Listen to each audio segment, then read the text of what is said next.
All right, guys, this is the video for the Chapter 15, Keeping It Fresh. Let's see if this is calibrated. It is. All right, so Keeping It Fresh Chapter 15 is over. Quite a lot of chapters. We've been going out of order here. Number 1 says Chloe's making identical gift bags using 24 candles and 36 bottles of lotion. What's the greatest number of gift bags she can make with no items left over? So we're talking about finding GCF. So an easy way to do that would be to use the cake method. So you can pick any number that you can think of that divides into 24 and 36. So your work, if you're just checking your answers with this video, might look different from mine. I'm going to use the biggest number I can think of that divides into 24 and 36. So that'd be 12. So 12 divides into 24 2 times. 12 divides into 36 3 times. I check this next layer of cake. Is there any number other than 1 that divides into both? No, there's not, so I know I'm done. Remember, GCF is the number you have on the side. If you have more than one number on the side, you multiply those numbers together. So even if you picked a different number at first to divide by, your number should multiply to equal 12. So she can make 12 bags with no items left over. In those bags would be 2 of the candles and 3 of the lotions. Number 2, Best Buy is giving every 20th customer a $5 gift card and every 50th customer a $10 gift card. Which customer will be the first person to receive both types of gift card? So this is least common multiple. We want the first person, the lowest time that both the $5 and $10 will overlap. So we take when they get those gift cards, so the 20th and the 50th, right? Those prices for the gift cards are not actually important to the problem. So I want to figure out the LCM of 20 and 50. Well, I can think right off the bat of an easy number that divides into both. Since they both end in 0, that'd be 10. So 10 divides into 22 times and into 55 times. Now GCF's the number on the side. LCM is all those numbers both on the side and on the bottom multiplied together. So 10 times 2 is 20 and 20 times 5 is 100. So the 100th customer would get both gift cards.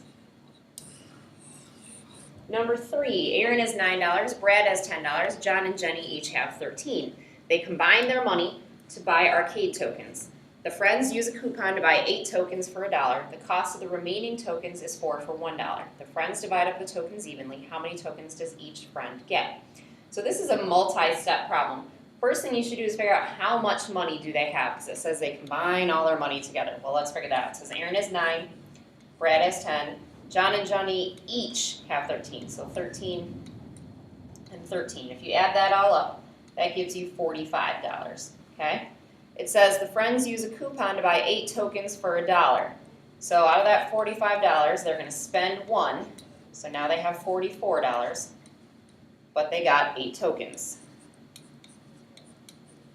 It says the cost of the remaining tokens is 4 for $1. So if they have $44 left, then they can do 44 times 4, because each dollar is going to get them 4 tokens. So that means they're going to get 176 more tokens. So they've spent all their money now. $1 to get those 8, and then $44, 4 for each dollar to get 176 more. So how many total tokens do they have? They have 184 tokens. Well, that's still not your answer, because then it says how many tokens does each friend get? Well, there are 1, 2, 3, 4 people, 4 friends. So I want to do 184 divided by 4.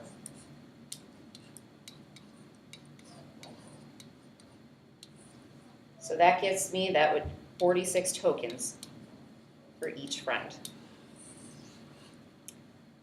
Number 4, Mrs. Wagner reserves 4/5 of the seats at Medieval Times but ends up filling up only 5/8 of those seats.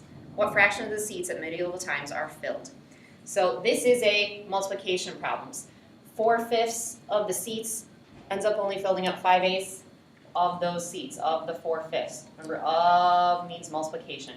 So I want to do 4/5 times 5/8. This one would be really easy to do with mental math because you can cross reduce.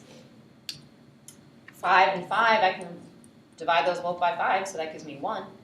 4 and 8, I can divide those both by 4. So 4 divided by 4 is 1. 8 divided by 4 is 2. And then I multiply straight across. So 1 times 1 is 1. 1 times 2 is 2. So half of the seats end up being filled. All right, let's look at the next set of problems here. Mr. Petrov is making a bookshelf. He needs to cut 3/4 of a foot long pieces from a piece of wood that's 9 feet long. How many pieces can Mr. Petrov cut? Cut's one of those keywords that would help us think about the operation division. Now the key here is division order matters. So am I doing 3/4 divided by 9, or am I doing 9 divided by 3/4? Well, think about the piece of wood is 9 feet long. And I want to get 3/4 pieces out of that, right? Kind of almost looks like a tape diagram, right? So I want to figure out how many of these 3/4 fit into 9. So I want to do 9, I'm going to write it over 1, divided by 3/4. Remember with division, we don't actually divide. We do skip, that's a terrible K, skip times flip. So skip means I'm going to leave that as 9/1. I'm going to change it to times, to multiplication, and I'm going to flip that 3/4 to its reciprocal, so 4/3. I can then do some cross reducing. So 3 divided by 3 is 1, 9 divided by 3 is 3, and then I can multiply straight across. So 3 times 4 is 12/1, so he can get 12 pieces out of that board. Number 6, Jason works for 1 and 15/100 of an hour on English homework and 1 and 75/100 of an hour on math homework. His science homework takes 1 and 5/100 of an hour less than his math homework. How much total time did Jason spend on his homework?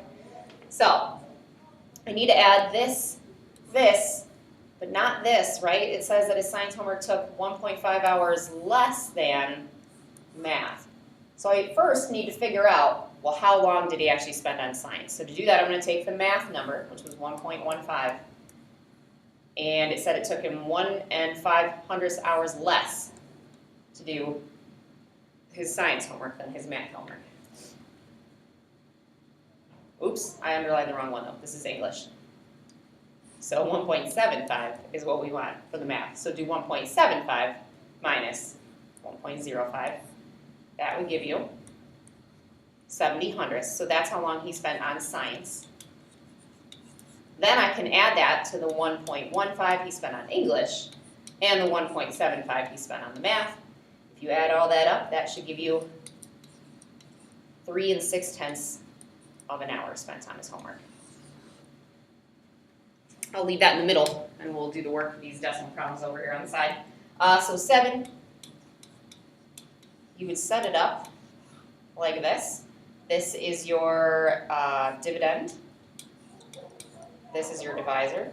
You need to move it over, move it over, move it up. So it's like you're doing 51 into 45 and 9/10. If you divide that, you should get 0.9. 9 times 1 is 9, 9 times 5 is 45. So 0.9 is fine, or just 9/10, but that's your answer there. Number 8, you're doing 2 7/10 times 9 and 4/100. Remember, with multiplying, you can just pretend as if the decimals weren't even there. You can still keep them in there so maybe you don't forget about them later, but you don't have to worry about lining them up. And multiplying, I can switch the order, so I'm going to put the bigger number on top because I personally just think that that's easier. So then, if we multiply,